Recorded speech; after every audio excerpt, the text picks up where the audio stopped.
Amen. Le nom du Seigneur est bon, il est grand, il est tout-puissant. Et rien n'est impossible à notre Dieu. Amen.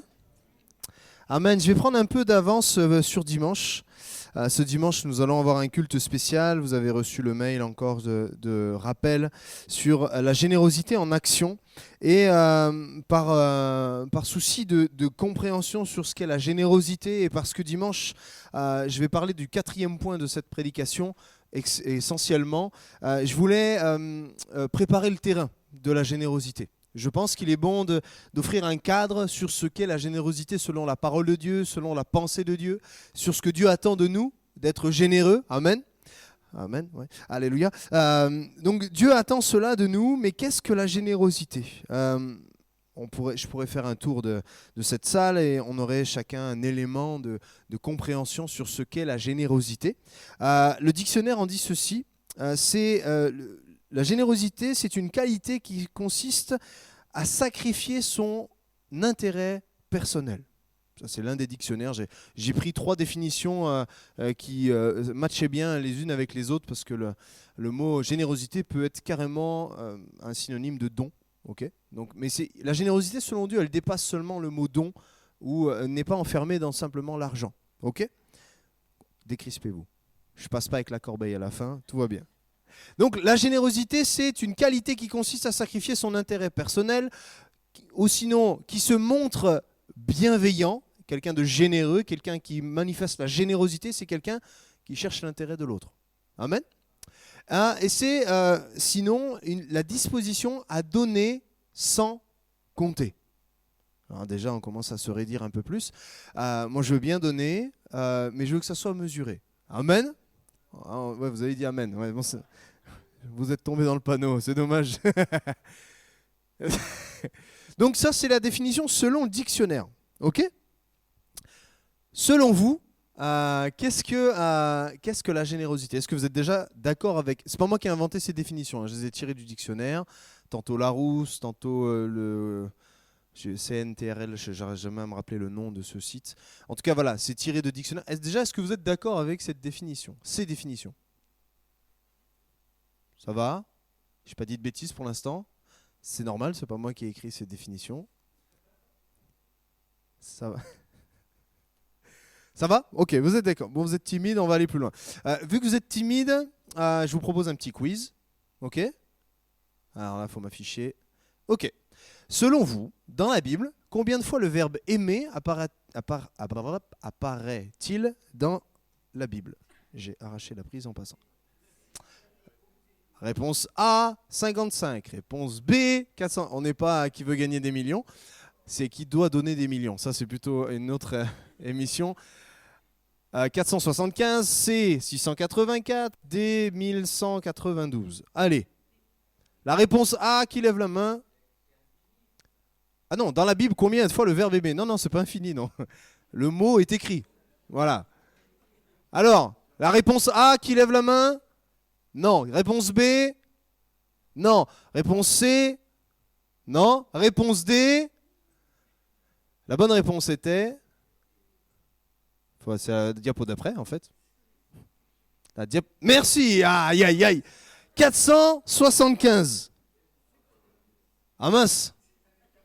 Alors, je vous promets que j'ai fait des recherches sérieuses. C'est pas à la louche, hein, et je les ai pas comptées moi-même, je tiens à vous le rassurer. Ok ? Donc 475, ce chiffre, c'est mes recherches à moi.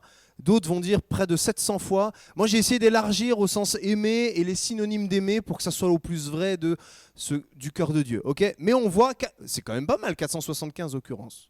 Non ? Ça vous convainc pas ? Ok, bon. Deuxième question du quiz. Combien de fois le verbe donner apparaît-il dans la Bible ? Même chiffre. J'ai glissé la réponse dedans, bien entendu, sinon ce serait trop simple. J'aime bien les quiz qui vous... zut, c'est pas ce que j'avais réussi. Allez, réponse A. Réponse B.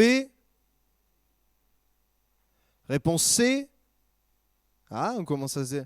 Réponse D. C'était donc la réponse... Il y en a qui n'ont pas joué. Ils veulent pas perdre. Le vote blanc, c'est perdre aussi. Hein. La bonne réponse était 1192 fois. Toujours selon mes recherches. après avoir lancé plusieurs moteurs de recherche aussi. Je tiens à le dire que j'ai été rigoureux, je ne vous donne pas des chiffres aléatoires. Il n'y a pas quelque chose qui vous choque? Aimer 475 fois, j'ai même la répartition, 193 fois dans l'Ancien Testament, 282 fois pour aimer dans le Nouveau Testament. Donner 851 fois dans l'Ancien Testament, 341 fois dans le Nouveau Testament. À chaque fois, c'est plus que le verbe aimer. Est-ce que ça vous dérange?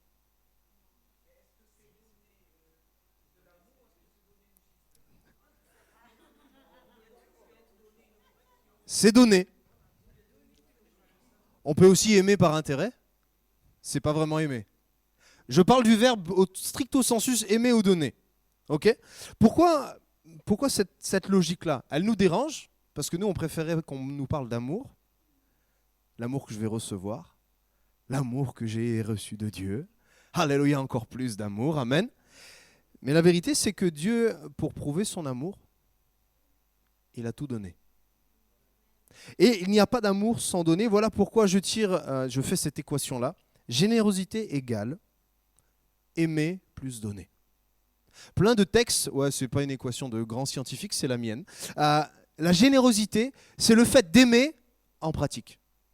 C'est le fait d'aimer, mais pas juste le ressentir, c'est se bouger. C'est trouver un geste qui va associer ce sentiment qui me vient du Saint-Esprit. J'ai mis plusieurs, Jean 3,16, on ne va pas le réciter, mais vous le connaissez par cœur. Dieu nous a tant aimés qu'il est resté dans le ciel en envoyant des SMS. Non, c'est pas ça qu'il a fait. Il a donné. Et pas n'importe quoi. Ce qu'il y avait de plus cher. Son Fils, son unique. Romains 5, verset 8, Dieu prouve son amour envers nous en ce que lorsque nous étions encore des pécheurs, Christ est mort pour nous. Alors je nous pose cette question à nous tous, et moi le premier, je me pose la question. Suis-je généreux? Et comment puis-je manifester ma générosité en action? Est-ce que vous avez des idées? Si aimer est indissociable de donner et que ça fait de moi quelqu'un de généreux et pas des gifles, c'est pas aimer. Le véritable amour, il se donne, il donne. En pratique, ça donne quoi? À vous. On dit pas, alors sauf si vous n'avez pas de réponse, parce qu'on ne dit pas de vous que vous êtes des généreux ou des gens atteints de générosité. Ça devrait être notre nouvelle nature, je tiens à le dire en passant. Merci Chloé. Comment on est généreux? En action. Allez, vous ne me dites pas que vous n'avez pas d'idée quand même. Donner du temps, de l'argent, de l'amour. Donner de l'amour quand on aime, c'est immatériel ça. Mettre nos compétences, ce que je suis, au service de mon prochain, ça marche. Quoi d'autre? Servir, donc ça rejoint un peu, faire une action, ok, ça se traduit. Être à l'écoute, c'est aussi une traduction très palpable et pratique d'aimer. Partager, ok. On est d'accord que c'est une nécessité d'être généreux ou pas? Ou je sens des raideurs dans la nuque. On est d'accord que être généreux, c'est dans notre nouvelle nature. Alléluia. Jésus dira dans Acte 20, 35, il est relaté cette parole, qu'il y a plus de bonheur à donner qu'à recevoir. On est toujours d'accord quand, au final, l'objet de celui qui va recevoir, c'est moi. Alléluia. J'aime dire aux autres, il y a plus de joie à donner qu'à recevoir. Amen. Mais la vérité, c'est que c'est comme ça que ça s'applique, la parole de Dieu. C'est d'abord sur moi, comment je la mets en application, comment j'obéis à la parole de Dieu, comment je suis obéissant à mon Dieu. Et si Jésus a dit qu'il y avait plus de joie à donner qu'à recevoir, c'est peut-être parce qu'il veut nous rendre heureux, ne croyez-vous pas? Même si au moment de donner, on a l'impression de perdre. Au moment de donner, on se sent dépouillé. Au moment de donner, on a l'impression on ne voit que le sacrifice. Au moment de donner, on ne voit que le moins, au lieu de voir le plus. Mais Jésus nous amène toujours dans chaque action à voir la finalité d'une chose. On partageait avec les prédicateurs hier soir qu'au final, la souffrance, l'épreuve, n'est pas une finalité en soi. Jamais. Par contre, c'est ce qu'on apprend de l'épreuve. C'est comment on est dépendant de Jésus dans l'épreuve. Je sors du contexte exprès pour vous montrer qu'à chaque fois, Dieu a une finalité. Et à chaque fois que Dieu va nous pousser à donner, c'est pour notre bonheur. Est-ce que vous le croyez? C'est un investissement en fait. En fait, Si on est vraiment intelligent, selon l'intelligence de Dieu, on doit demeurer des investisseurs pour le royaume des cieux. Et je ne parle pas que d'argent ici, vous allez voir que ce soir, il ne va même pas être question d'argent. Première des choses que je voudrais dire, Dieu nous invite à être généreux par ma prière. Et vous l'avez fait tout à l'heure, mais on va aller encore plus loin. Par mon témoignage. Dieu veut que je puisse avoir ma bouche abondamment remplie du témoignage de l'amour de Jésus que j'ai reçu et que je dois donner en retour. De mon temps. Amen. Et dimanche, nous verrons et nous serons focus sur mon argent. Oui, pas l'argent des autres. Mon argent que je dois donner. Alléluia. On reverra ça dimanche ensemble. Déjà, la première des choses, c'est que Dieu nous invite à la prière tout le temps. Et Michael nous l'a exhorté. Et chaque frère qui fait une introduction à la prière nous pousse à la prière. Toujours plus loin, toujours persévérant. Et à chaque fois, vous voyez qu'il y a une certaine cohérence avec ce que dit la parole de Dieu. C'est que prier, en fait, on est encouragé à prier tout le temps. C'est notre arme la plus efficace. C'est comme ça qu'on met en pratique notre amour pour notre prochain. La prière, elle est immatérielle aux yeux des autres. Mais nous savons que dans ce côté immatériel, nous pénétrons le monde invisible et il y a des répercussions qui sont bien visibles. Les choses tangibles, les choses visibles viennent du monde invisible, nous dit la parole. Amen. On est d'accord. Ma prière, selon 1 Timothée 2, Paul dit qu'il nous encourage avant tout. J'encourage donc avant tout. Est-ce que nous comprenons que c'est avant tout ce que je vais pouvoir produire en énergie, perdre de temps, sacrifier de mon temps, sortir mon portefeuille? Avant tout, Dieu m'invite à la prière. Et pas une prière du bout des lèvres pour Seigneur, merci pour le bon steak juteux. Non, Seigneur veut que nous puissions être abondants en prière, généreux dans la prière. J'encourage donc avant tout à faire des demandes, des prières, des supplications. Et en plus, elles sont multiples. Elles ont plusieurs facettes. Elles ont plusieurs formes. Parce que dans la prière, on ne s'ennuie jamais.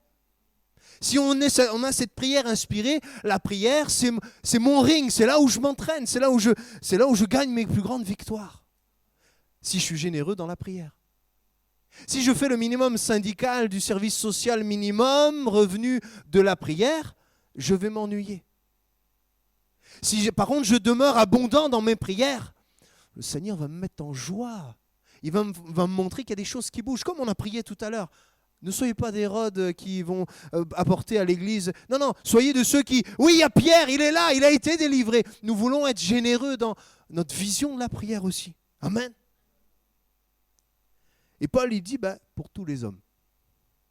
Et c'est là où, en fait, ça va un peu grincer. Vous priez souvent pour vos autorités ? Même pour les camps étrangers ou opposés à vos convictions personnelles. Ah, ça commence à grincer là. Et Dieu pourtant nous invite à prier pour nos autorités. Premièrement, il nous invite, oui, à prier pour les croyants, à prier même pour nos ennemis, prier pour que la parole ait du fruit. Et j'aurais pu lister encore des milliers, des centaines d'autres sujets, de prier sans cesse, comme nous le dit 1 Thessaloniciens 5,16.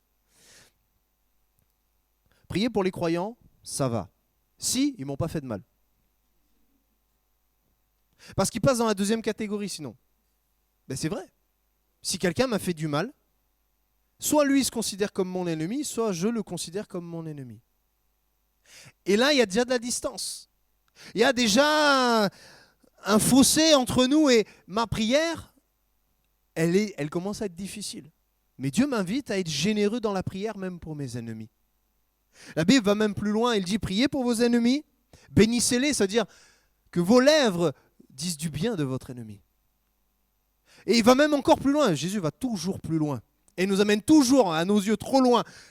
Faites-leur du bien. Waouh, Seigneur, j'ai besoin de ton esprit pour ça. Et pour être généreux envers mon ennemi, il va en falloir de la dose du Saint-Esprit là, parce que c'est pas naturel. Instinctivement, nous avons des envies de vengeance. Seigneur, fais-moi justice, terrasse, envoie le feu sur ces Samaritains. Les apôtres l'ont dit. Sont-ils si différents, si imparfaits ? Je crois qu'on signe au même banc des accusés. On aimerait des fois que le feu y tombe sur ceux qui nous ont fait du mal. Ça, c'est l'instinct charnel. Mais nous avons besoin d'être généreux dans nos prières pour aimer plus, aimer encore mieux, aimer en pratique dans la prière. La deuxième des choses que Dieu nous invite à être généreux, c'est par le témoignage. Et le témoignage, c'est visible, on est d'accord. Un témoignage que je lis sur un papier, c'est bien, ça peut me faire du bien. Mais le témoignage qui va me percuter, c'est celui qui est à côté de moi et dont j'ai vu l'avant-après. Amen. Il y a des gens ici qui sont convertis sur la conversion de leurs frères, de leurs sœurs, Moi, c'est le cas dans ma famille. Je me suis converti le premier. Mon frère a suivi, ma sœur a suivi derrière. Alors, le changement dans nos vies, le témoignage de ma vie qui montre un reflet biblique, un reflet de Jésus-Christ, a de l'importance et a un grand impact. C'est la diapo d'après, mon ami. 1 Jean 3 nous dit, voyez quel amour, voyez, regardez, quel amour le Père nous a témoigné. Et vous savez quel est le... Là, j'aime bien cette version parce qu'il est dit témoigner, mais vous savez, c'est quoi le verbe? C'est donner. Il n'y a pas de hasard pour Dieu. Dieu témoigne en donnant. Voyez, regardez, observez, relatez, soyez scrupuleux dans l'amour que Dieu a eu pour nous. Voyez quel amour le Père nous a témoigné pour que nous soyons appelés enfants de Dieu. Et nous le sommes. Si le monde ne vous connaît pas, c'est qu'il ne l'a pas connu lui. Normalement, je vais le mettre, là c'est au négatif, mais si je le mets au positif, le monde connaîtra Jésus par mon témoignage. Et c'est là notre nécessité, on devrait se mettre la pression, non pas l'accusation, ni pas la culpabilité, mais suis-je généreux dans mon témoignage? Est-ce que j'apporte la gloire à mon Dieu toujours plus? Est-ce que je n'oublie jamais ses bienfaits, ses bontés? Est-ce que l'œuvre de la croix, elle est abondamment répandue au travers de ma vie? Est-ce qu'en me voyant, les gens disent, je vais venir à Jésus moi aussi? Ce que tu as, je le veux. Je connais un pasteur, il se fait arrêter dans les rues en disant, mais vous avez quelque chose dont j'ai besoin. Il n'a même pas besoin de parler, tout ça. L'onction du Saint-Esprit amène à refléter la croix. Les gens viennent à lui, mais comment? Pas je l'envie dans le sens de jalousie, mais j'aimerais qu'on m'arrête dans la rue. C'est plus simple d'ailleurs pour engager la discussion. Plutôt que d'à chaque fois aller et dire, voilà, j'ai une bonne nouvelle pour vous. Avez-vous l'espérance? Parce que commencer une discussion, c'est compliqué. Imaginez si on était généreux dans notre témoignage. Si, et je l'ai dit, le numéro 1, c'est prier avant tout. Nous puissions, chacun à notre tour, chaque jour, chaque seconde, dire, Seigneur, aujourd'hui, je veux témoigner. Crée un rendez-vous. Est-ce que je fais cette prière chaque jour? Je vous raconte une anecdote qui m'est arrivée pas plus loin que la semaine dernière. Je prends l'avion pour aller sur Lyon. J'avais un séminaire ce matin-là, j'étais convaincu. Je dis, Seigneur, l'avion, c'est trop bien parce qu'on est assis les uns à côté des autres. Les gens, ils sont bloqués à côté de vous. Ils ne peuvent pas s'enfuir. Sinon, ils sont blacklistés des compagnies. Ils ne peuvent pas. Donc, on peut témoigner. Et je fais cette prière. Je dis, Seigneur, ça fait longtemps que je n'ai pas pris l'avion, un transport en public. Donne-moi une âme à qui je vais pouvoir parler de toi.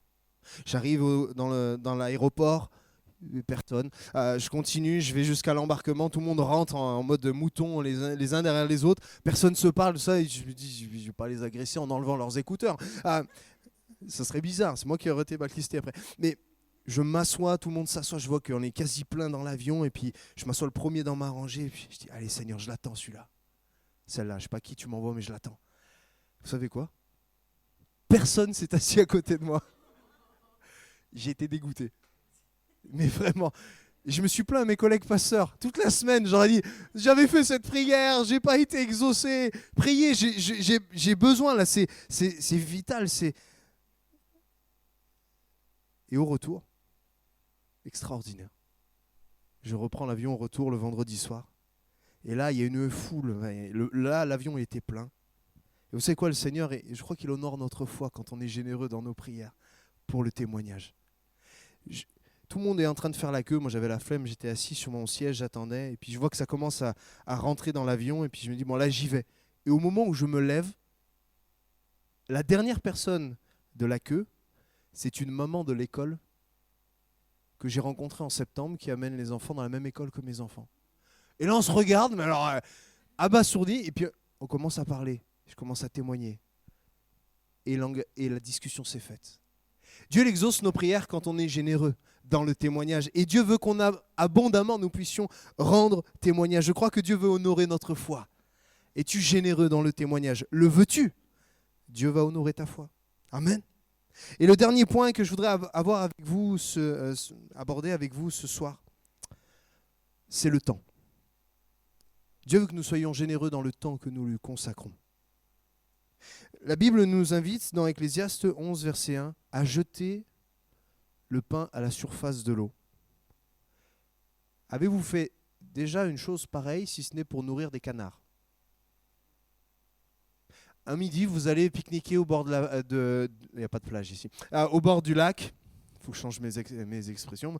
Et là, vous avez votre pique-nique et puis vous jetez de l'eau comme ça, du pain dans l'eau. Moi, je vois quelqu'un faire ça. Je m'écarte. Je me dis, il n'y a pas de canard, il n'y a rien, il jette du pain dans l'eau. Ce serait bizarre, on est d'accord. Mais moi, ce verset, il me fait, à chaque fois, je dis, il est quand même bizarre ce verset. Qui jette son pain à la surface de l'eau? Si ce n'est pour nourrir les canards. Et en plus, Dieu fait cette promesse. Car avec le temps, tu le retrouveras. Je suis désolé, hein. Jeter son pain dans l'eau, c'est du gaspillage. Jeter son sandwich avant de le manger dans l'eau, je ne le mange pas derrière. Je vous le dis, c'est du gaspillage. Vous n'avez pas cette impression quand vous servez le Seigneur, vous? Des fois de gaspiller votre temps? Vous n'avez pas cette sensation que vous avez bossé sur un dossier, là je pense au CA, il bosse des dossiers. Mais j'ai passé toutes mes soirées, là, il y en a, il a perdu ses cheveux, le pauvre Denis, avec les comptes, là. On a l'impression de gaspiller, humainement, physiologiquement, cérébralement, on a l'impression de perdre notre temps. Vous avez perdu votre temps en venant ce soir? Non, vous êtes trop spirituel, vous n'allez pas me répondre vrai. Mais des fois, quand on est face à nous-mêmes, qu'on a servi depuis tant d'années au culte des enfants, au service du ménage, quand on sert à la sono, humainement, il y a une voix qui nous dit « Mais qu'est-ce que tu jettes ton pain dans l'eau? Mange-le. Pourquoi tu jettes ton pain à la surface des eaux? C'est ridicule ce que tu fais. » Et servir Dieu, c'est illogique. Nous servons une personne que nous ne voyons pas. C'est bizarre, non? Ou il y a que moi qui trouve ça bizarre? Humainement, c'est bizarre. Il n'y a rien de logique. Et les gens du dehors, ils disent, qu'est-ce qu'ils font là? Le gars, il a signé perpète pasteur pour un Dieu qui ne voit pas. Mais il est fada celui-là. Vous venez à l'église, vous servez depuis tant d'années, comme des gens qui jettent du pain à la surface de l'eau. Mais Dieu fait une promesse. Ce que tu fais n'est pas en vain. Ce que tu fais dans le secret, dans l'ombre, dans le cachet, que nul homme sur la terre ne va te donner la gloire en retour, Dieu le voit et au temps marqué. C'est un investissement en fait. Le temps que tu consacres qui est à tes yeux, peut-être parfois sous les accusations de l'ennemi, un gaspillage, une chose illogique, Dieu te dit tu es en train d'investir pour le royaume des cieux. Et la parole de Dieu nous invite à ce temps qui coule, à m'investir avec du temps dans la vie de mes frères et mes sœurs. C'est ça être généreux. C'est ne pas compter son temps quand je sers. Et je ne suis pas en train de faire un appel à candidature pour prendre des CDE au service de l'Église, un contrat à durée éternelle. Je ne suis pas là-dedans. Dieu nous invite dans le psaume 90 à faire cette prière. Et on va terminer par cela. Enseigne-nous à bien compter nos jours, afin que nous appliquions notre cœur à la sagesse. Dieu nous invite à compter le temps. Le temps, ça ne s'achète pas. S'il est passé, tu ne peux pas le récupérer. Pourtant, Jésus dira racheter le temps. Seigneur, tu sais que ce n'est pas possible. Et la machine n'existe pas encore. On ne peut pas revenir dans le temps. Mais pourtant, Jésus nous dit racheter le temps. Une autre version nous dit soyez de bons intendants du temps que je vous ai confié. Comptez bien vos jours. Comment investis-tu tes années, tes jeunes années pour les plus jeunes, les années de la blancheur des cheveux pour les plus âgés? Comment tu investis les années que Dieu te confie sur la terre? Les as-tu consacrées au Seigneur? Les as-tu généreusement consacrées au Seigneur? Ou tu as de la réserve pour ta propre vie? Il y a des choses pour lesquelles on aura passé beaucoup de temps sur la terre qui n'auront pas plus d'espérance que l'espérance, pas plus de valeur et ne traverseront pas le ciel avec nous. Notre âme, oui. Les âmes autour de nous, oui, doivent franchir cette ligne d'arrivée du ciel.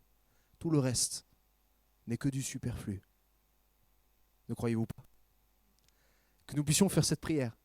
Enseigne-nous à bien compter nos jours, afin que nous appliquions nos cœurs à la sagesse. Et la sagesse dans la Bible, dans ce texte-là, je crois que c'est le terme Sophia. C'est pas la sagesse, l'intelligence des hommes.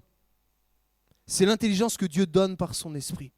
Et sans son intelligence, sans que Dieu m'apprenne à gérer mes priorités, à vivre ses rendez-vous et à rester dans la paix, parce que rester dans la paix dans le temps qui passe, c'est compliqué parfois, parce qu'on voit le chronos qui se défile, on voit les années qui nous sont volées, on voit des situations qui ne font que s'empirer avec le temps. Seigneur, je veux te consacrer mon temps et que ton intelligence, qui est supérieure à la mienne, inspire la bonne gestion de mes priorités. Amen. Voici les 3 premiers points que je voulais voir avec vous. J'inviterai l'Église dimanche à écouter ce message et sur le site, on les mettra côte à côte. Parce que la véritable générosité, elle n'est pas que dans l'argent. Elle est dans mes prières, mon témoignage et le temps. Mon temps, celui que Dieu m'a prêté. Amen. Je terminerai avec ce dernier verset. 2 Corinthiens 9, verset 6. Il faut le savoir. Celui qui sème peu de graines récolte peu. Et celui qui sème beaucoup de graines récolte beaucoup. Et vous savez, ce texte, il est venu dans mon cœur. Non, reste sur la première partie, pardon. Ce texte, il est venu sur mon cœur juste avec ce verset. Je me disais, punaise, Seigneur, le temps, comment on peut l'investir avec générosité? Et puis je me suis dit, en fait, c'est en passant du temps, donc ça veut dire qu'il faut être généreux. Et puis d'un coup, dans mon cœur est venu ce verset, celui qui sème peu, récolte peu. Et je tape, je le recherche. Et en fait, ce verset, c'est encore une question d'argent. Et je me suis dit, mais Seigneur, tu as beaucoup de fois parlé d'argent dans ta parole quand même. Je fais une conclusion et une ouverture pour dimanche. En fait, la parole de Dieu, elle est abondamment généreuse en conseils de gestion d'argent. Et Dieu nous dit et nous met face à nos responsabilités sans jamais nous culpabiliser, mais en nous disant, voilà, que chacun doit donner ce qu'il a décidé dans son cœur. Qu'as-tu décidé dans ton cœur vis-à-vis des prières, de témoignages et du temps que Dieu t'a confié? Je dois décider dans mon cœur, sans tristesse et sans être forcé. C'est pas parce qu'un pasteur prie sur la générosité que d'un coup je vais sortir le chéquier en disant, va vite, il faut que je donne. Non. En effet, Dieu aime celui qui donne avec joie.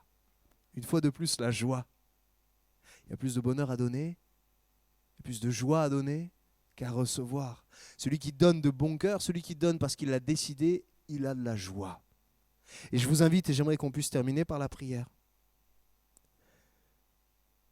à dire, Seigneur, je veux te donner, je veux être généreux dans mes prières, je veux être généreux dans mon témoignage, et je veux être généreux dans mon temps.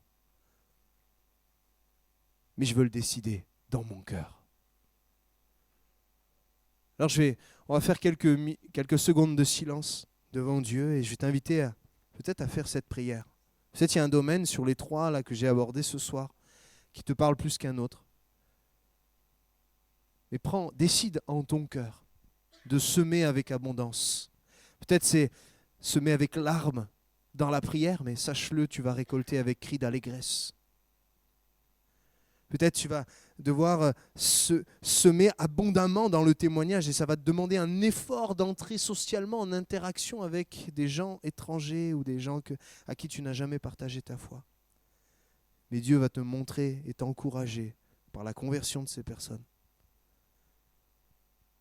Dieu t'invite peut-être à donner de ton temps sans compter. Et tu as l'impression que tu es sur la réserve, dans la gestion, dans l'intendance de ta vie pour toi-même. Alors que Dieu te demande d'être un intendant pour son royaume. Fais cette prière et choisis de donner. Décide de donner sur l'un des sujets, peut-être les 3 réunis. Le Seigneur nous appelle à cela.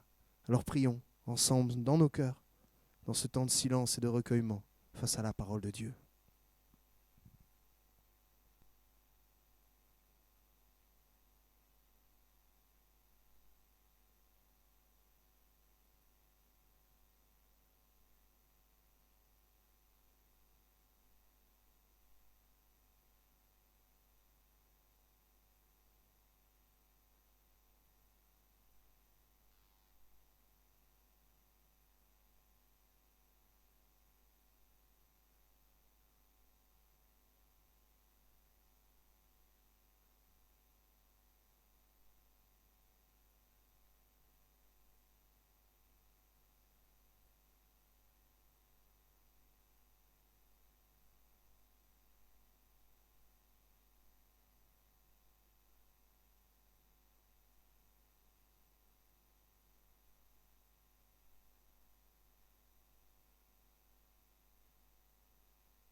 Seigneur, je te prie pour celui qui a décidé en son cœur.